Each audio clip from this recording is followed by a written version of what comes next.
you're definitely not going to be hearing about this on the corporate media. Whoa, whoa. Here I come. Oh. Here I come. Oh. Yep, this, as for some strange reason, we have another major October 6th-like attack, and it's all done under the complete cover of the mainstream media that's not having any outrage here. Huh.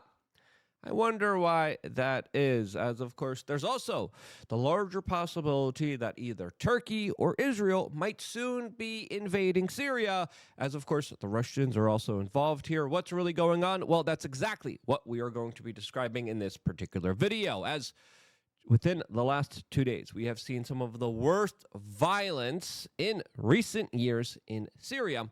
Right after the fall of Bashar al-Assad, we have new political leadership inside of Syria, and it looks like that political leadership just went after other religious minorities and sects in its countries to obliterate them and create just absolutely evil, horrific images and videos that we will not be showing you here, as The Guardian is reporting, 13 Syrian security officials taken out with clashes with, quote, Assad loyalists. The propaganda here is, again, written very thickly in order to kind of obfuscate the larger truth of what's really going on here. So it's either just complete lies by the corporate media, or we don't see anything. No human atrocities here. No mass graves here. No killing of ethnic minorities and Christians at all, which should be infuriating, because when we see it happen with particular countries and interests, we are up in arms. We can never forget about this, but we could very easily forget about this and not even talk about it when it's happening. Are you freaking kidding me?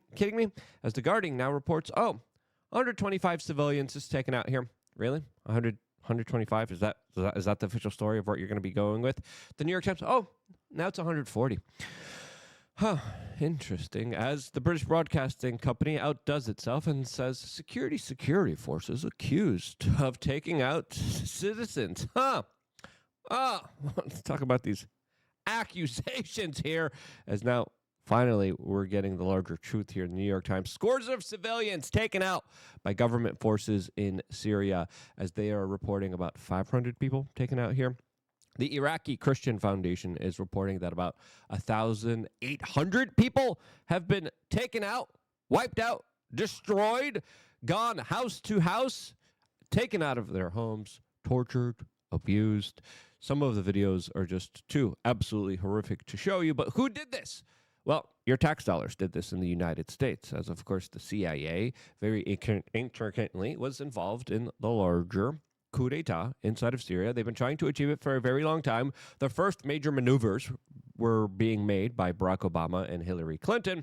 They, of course, failed under the failed leadership of Anthony Blinken now and Joe Biden. They just ran it back, as, of course, that was their larger geopolitical perspective and objective here. As you remember, a few weeks ago, the corporate media was cheerleading this man, being like, look at this nice, bright future leader of Syria. How awesome and great he is. He's going to get rid of that really awful guy that was protecting all the minorities, Bashar al-Assad, that had to flee to Russia. And what we saw was an inside job, specifically with the takeover of the Syrian state here. As for a long time, we had a lot of swamp monsters and bureaucratic government officials literally call for arming these guys. And they did. Then there's a long track record of the United States just leaving all of their Humvees and weapons just readily available for them to come, not following basic protocol when it comes to destroying their equipment or bombing it when, of course, enemy territories are encroaching on it. Yeah, everything here, every step of the way here. You could go all the way back towards 2004 when it came to the failed Iraq invasion that kicked out a lot of very prominent members of the Iraqi government and military. They had nowhere else to go. They were banned from joining the new government, and they said, you know what, there's this group called ISIL. They sound interesting. They joined forces, and of course that force got very strong in the north of Iraq, the south of Syria, and they started to grow and expand. And then they, just did global jihadism all over the world with propaganda, CIA-style like videos that were showing some of the worst human atrocities on the face of the earth. And still after that, The Barack Obama administration with the CIA, with the Pentagon, was like, yeah, let's just throw in as much weapons as we can. Let's help these guys out because they shared a similar geopolitical objective that the United States wanted to achieve along with Israel. And that, of course, was to get rid of Bashar al-Assad. That was their main goal, main objective. They didn't care. Oh, these guys are going to go to Europe. Oh, these guys, we're going to just open the borders to and just have them walk on in. Oh, yeah, they're crazy radical jihadis. Great. Senator Lindsey Graham, give them more weapons. And they did. And there was even LA Times articles talking about how Pentagon rebels were fighting CIA rebels, and whether it was al-Nusra, al-Qaeda, whether it was rebel groups from Chechnya, from China, literally all of them congregated, came together, and recently overthrew the Syrian government in what was clearly a larger attack against the Syrian state and done by the CIA right before Donald Trump took political office. I'll explain that here in just a little bit, and specifically where a lot of these guys got their money, what they're going to be doing now, why Israel soon might be invading Syria, why Turkey might be doing it, why there might be a potential clash point here. Before talking about that, we want to tell you about BiltongUSA.com. Seriously, this is some of the best meat stuff out there on the market. Some of the great qualities. We had Anton of Biltong call in yesterday, actually, to talk about the situation in South Africa, since that's where he's from on the Quartering podcast show. Go check that out. He's a great guy, and he has a really awesome product, as of course Biltong is a family-friendly snack, low in carbs and packed with protein, making Biltong the ultimate health snack. Biltong is a great source of iron, also serves as a source of several other essential nutrients, including magnesium, potassium, and B vitamins. Fueling gains in every aspect of your life, whether you're following a carnivore, keto, or high-protein diet, Biltong is the perfect addition to keep you on track. Use code WRC and check out their really incredible products. Again, they have a lot of different stuff out there that is really game-changing, especially if you like spicy stuff. Man, they got some really great spicy stuff here as well. If you don't like spicy stuff, my favorite here is, of course, the Wagyu. It is very tender. It is very soft. The Biltong bouquet makes a perfect gift for any kind of loved one in your life. And seriously, this is some really awesome stuff. Go get it right now because you're supporting an awesome business that supports independent media, and it's legitimately one of the best products out there. So many beef jerky products out there have so much nasty stuff on them. This doesn't. This is next level, game-changing stuff.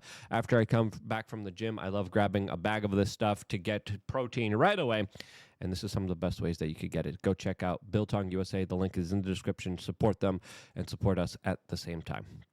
Now, continuing on with this absolutely horrific story, we have to understand here. Barack Obama, Hillary Clinton, Joe Biden, Anthony Blinken, the corporate media, all of them are responsible here for the larger atrocities that are happening to thousands of Christians and other ethnic minorities inside of Syria right now that are just being genocided, ethnically cleansed, all with the direct support of U.S. aid, the CIA, the Pentagon, that has thrown huge amounts of money their way.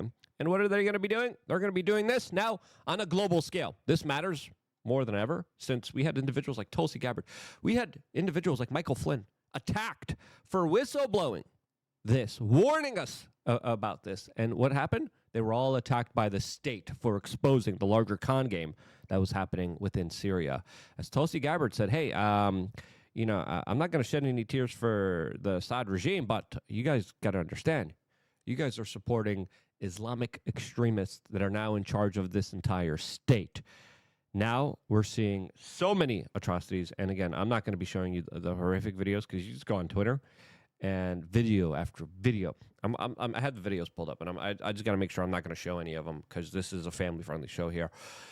But holy freaking cow! I mean, this impacts you when you see all the people ripped out of their homes, told to walk and bark like dogs, that are being indiscriminately like beat up, tortured, shot, have their lives taken away from them. Seeing the fear in their eyes, it just brings it towards a larger kind of reality here. But there should be major protests about this. There should be college campuses up in arms, right? Where's all the college campuses? Where's all the college kids that are, sick of ethnic cleansings and genocide? Why don't we have that now? And the hypocrisy is laid on both sides here because people are only mad about what they're told to be mad about. When we look at what happened on things like October 7th, this is almost the same exact thing. This should be another major outrage, just like October 7th.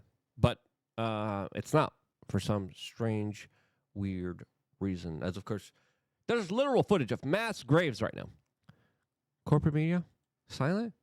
Are you kidding me? And then we're getting a little bit of reporting here. Here, what we know, there's only 100 of them. Well, no, the reports are thousands. And there's other reports of now many more thousands hiding in the Russian base now inside of Syria, trying to be protected from these people that are absolutely insane, hateful, and want to take them out because they believe in a different religious ideology than they do. And we told you this was going to happen. And everyone said, no, you're a conspiracy theorist. No, these are moderate rebels. They're moderate. And no, that's not what we have here. And again, AP, oh yeah, 600 people. No, thousands of people. We still don't have the official numbers here. But again, these are retribution assassinations that are being just absolutely horrifically implemented in this larger kind of territory. What's going to be happening here now is the Americans still have some soldiers inside of Syria for some strange reason.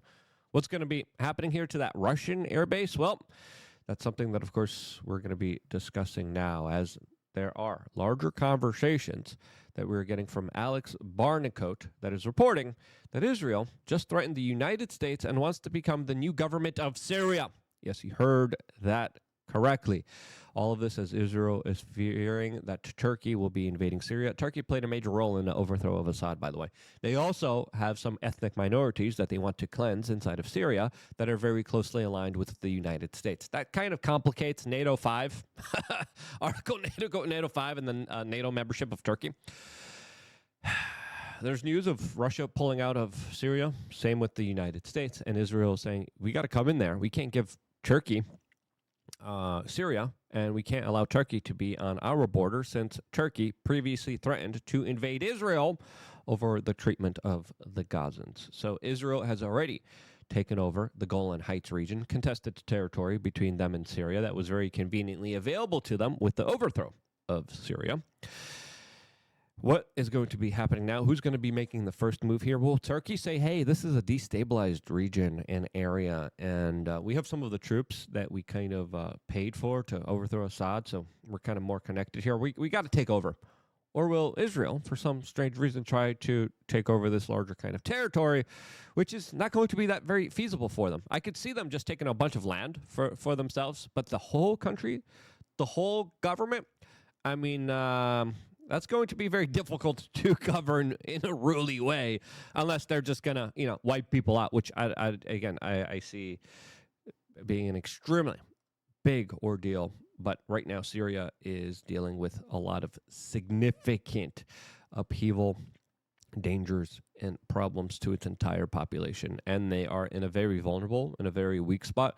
I don't know what these guys are doing. They're the new government of Syria. They could have just played it cool. But they couldn't control themselves, and we told you they can't control themselves. They're going to try to, take them out.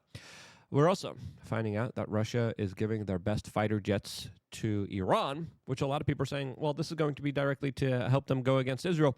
Well, no, it could help them go against this new kind of religious state in Syria that is becoming ever so aggressive and might soon try to launch attacks into Iran or Iraq. Again, anything's possible here. The area is just absolutely, totally destabilized. The CIA came to Donald Trump under his first administration, and according to Julian Assange, they said, hey, we're going to invade Syria and we're going to take it over. Donald Trump said, the hell you're not. He started to bomb a lot of these Islamic rebels and terrorists. Donald Trump's not saying a lot about what's going on right now. What will his reaction be to all of this? Let me know what you think down in the comment section below. But clearly, everything we told you, because I've been talking about this ever since 2008, 2012, ever since Barack Obama's administration, ever since the first idea came to mind from the U.S. national security state saying, yeah, we're going to liberate these guys. We're going to give them freedom. This is the freedom. This is the democracy that all the Democrats, all the liberals were calling for, cheering for. Yeah. Go on Twitter. Go watch those horrific videos and see what you were cheering and clapping for and what our tax dollars paid for. Donald Trump got elected, and in between November and January, the CIA said, we're coming in. And they did a couple of weeks ago. And that's when they organized all of these kind of Islamic sects. They literally had people from China. They literally had people from Chechnya, from Russia, coming in, all these foreign fighters, all these foreign legions, and take over the Syrian government. And now we have this. What did you think was going to happen here? Absolutely insane situation that is horrific. Keep your prayers for all of the religious minorities and the Christians inside of Syria right now. The hypocrisy is freaking thick right now from both sides. All right? Not just the Israelis, the Palestinians, too. Where's the outcry? It's Christians. Who cares, right? Yeah, right. I care. If you care, share this video. I love you guys. Stay tuned for more here on youtube.com/wearechange.